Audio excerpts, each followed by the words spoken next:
Hi, Susanna here, Good Property Company.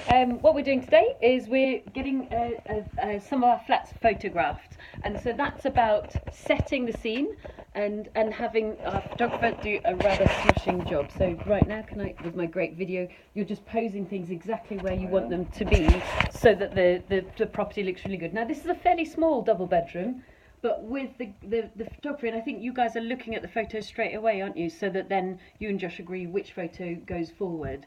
And that's the wonder of technology, that the photographs can be looked at straight away, and even before you leave, the job's done. Oh, well, sorry, it's not done, sorry. You've got lots more technological things to do, but we're getting a series of great photos done so that we're well represented. And for you guys, whether you're doing buy to sell, or whether you're doing buy to keep, or whether you're doing serviced accommodation, which is what this one is, your photographs are going to be the number one important thing. It's worth investing in, and it's worth finding somebody with really great skills and the attention to detail that you can see happening right now, that if it isn't in exactly the right place, it needs to be placed in exactly the right place.